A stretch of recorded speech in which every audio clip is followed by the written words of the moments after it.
वचन का पाठ है। महर्षि में ही सत्संग सुधा सागर से प्रवचन संख्या 265। अंतर्नाद क्या है। बंदो गुरुपद कंज कृपा सिंधु नर रूप हरे महामोह तम पुंज जासु वचन रवि कर निकर।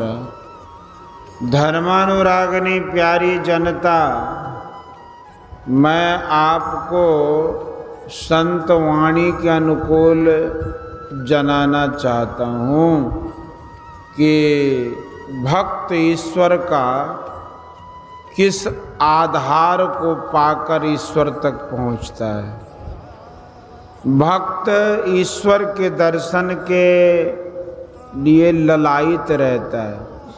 सर्त दर्शन के बिना वह विकल रहता है। यह भाव जिसके हृदय में है वही भक्त है। यह भाव हृदय में रखना चाहिए। ईश्वर की भक्ति करो तो दर्शन होगा, ईश्वर से कल्याण होगा। नाद बिंदु को ग्रहण करो, पहले बिंदु तब नाद को ग्रहण करो। जहाँ नाद की समाप्ति है वही ईश्वर का दर्शन है। यह सृष्टि जिसकी हुई है वह सबसे पहले का होगा, वह अनादि अनंत रहित होगा, वह सब में व्यापक होगा। राम स्वरूप तुम्हार वचन अगोचर, बुद्धि पर अवगत अकथ अपार, नेत नेत नित निगम। वह एक ही एक है जो सर्वत्र समाया हुआ है, वही परमात्मा है। उसके बाहर कुछ नहीं हो सकता। सब उसके शासन में है, सब उसके प्रभाव में है। परमात्मा सबके अंदर है, स्थावर जंगम। तब सब ईश्वर का रूप है। सबसे पहले का जो है उसने ही सृष्टि की है। कुछ बनने के लिए क्या चाहिए? बिना कंप के कुछ नहीं होता।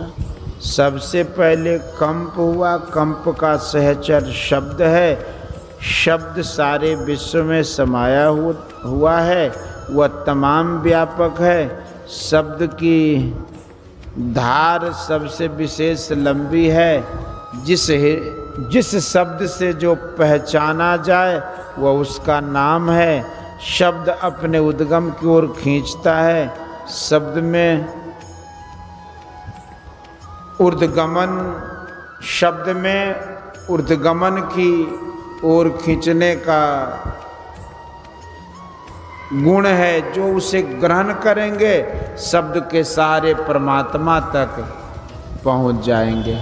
शब्द शब्द सब कोई कहे वो तो शब्द विदेह, जिह्वा पर आवे नहीं निरख परख करि दे।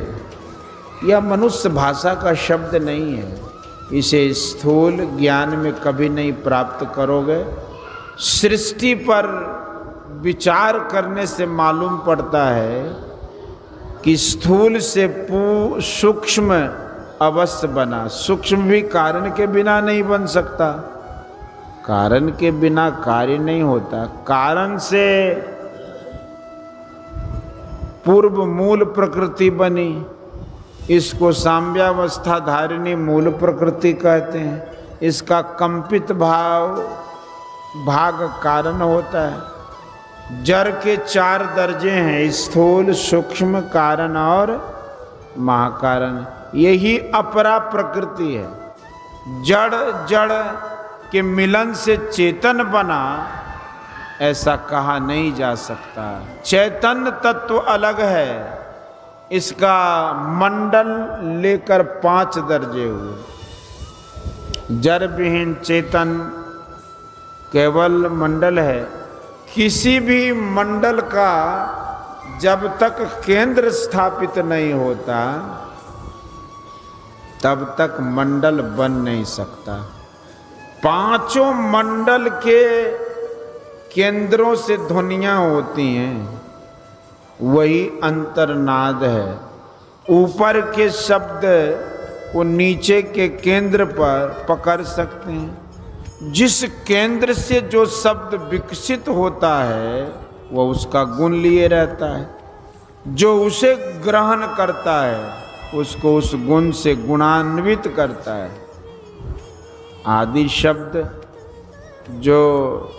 आदि शब्द को जो पकड़े वही संत होता है। इसलिए संत भगवंत अंतर निरंतर नहीं, किमपि विमल मति कह दास तुलसी। सार शब्द को पकड़ने के लिए नीचे के केंद्रों के शब्दों को पकड़ते हुए आगे बढ़ो। माया के सारे मंडलों को पार करके सार शब्द को पकड़ो। इसके लिए अंदर में प्रवेश करो। अंदर में प्रवेश बिंदु से होगा। किसी मंडल का आरंभ एक बिंदु से होता है और अंत भी एक बिंदु से होता है। ध्यान करो, मन को एकाग्र करो। मन के सिमटाव करने की क्रिया को ही योगाभ्यास कहते हैं। मानस जप करो, सुषुम्ना में वृत्ति रखकर नाम जपो। इससे जब वृत्ति समेट में आती है तब रूप का ध्यान होता है। जो जिस रूप को मानते हैं वे उसका ही ध्यान करते हैं।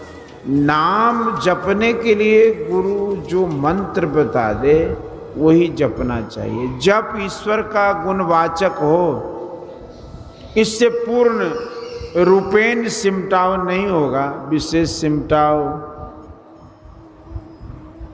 के लिए कुछ योग्यता होगी। बिंदु ध्यान में देखने के यत्न से देखो। देखने के यत्न से बिंदु प्रकट हो जाएगा।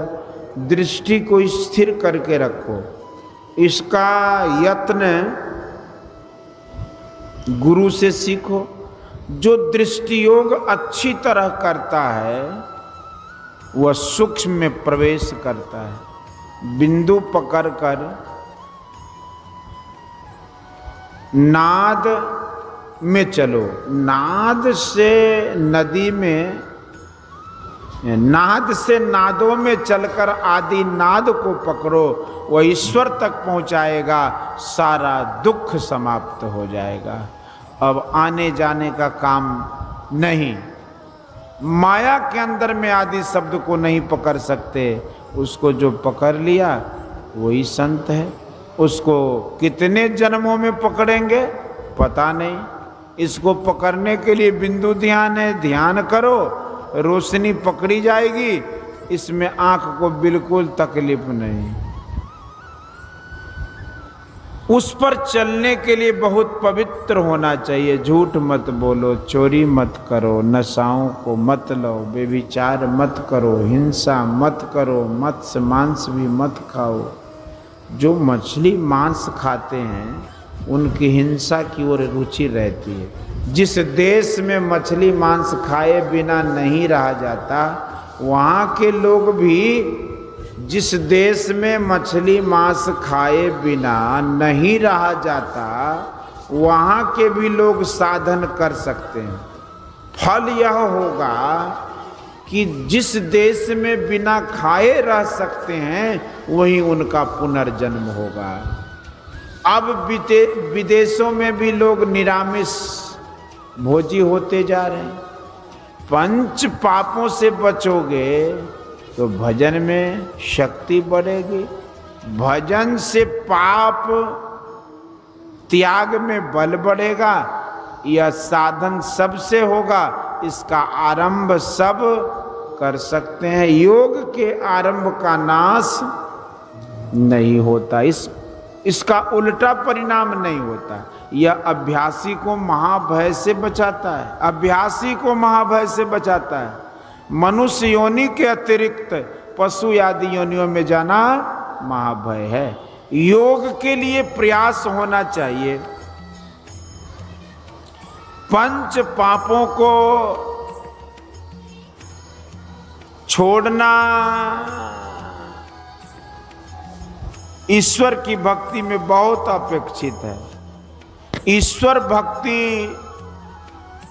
में पापों से छूटता है। यदि सभी ईश्वर के भक्त बन जाएंगे तो दुष्ट कर्म मिट जाएंगे। इसलिए ईश्वर की भक्ति बहुत आवश्यक है। भक्ति बीज बिन से नहीं जो जुग जाए अनंत, ऊंच नीच घर जन्म ले तो उस संत को संत। ईश्वर भक्ति कीजिए, देश से क्लेश निकल जाएगा और बड़ा सुख होगा। अपने देश में स्वराज है पर क्लेश है ही। कानून बनाने वाले कानून बनाते हैं पर सफल नहीं होते। संसार के कामों को करते हुए मानस जप और मानस ध्यान करते रहो। फिर कुछ काल एकांत में बैठ कर भी ध्यान करो। करने वाले करो, केवल सुनकर मत रह जाओ। प्रातः ब्रह्म मुहूर्त में करो, स्नान के बाद तुरंत, फिर सायंकाल और सोने के समय कुछ करके सो। हर एक काम के साथ साथ करो। मनुष्य जीवन को बर्बाद मत करो। अपने समय को ठीक काम में लगाना चाहिए। मैंने वही कहा जो मेरे गुरु ने कहा था। बोलिए श्री सतगुरु। यह प्रवचन उत्तर प्रदेश राज्यांतर्गत तरिया सुजान देवरिया में अखिल भारतीय संत मत सत्संग का 59वां वार्षिक महाधिवेशन दिनांक 4/4/1967 ईस्वी के अपराह्नकालीन सत्संग में हुआ था। बोलिए श्री सतगुरु महाराज।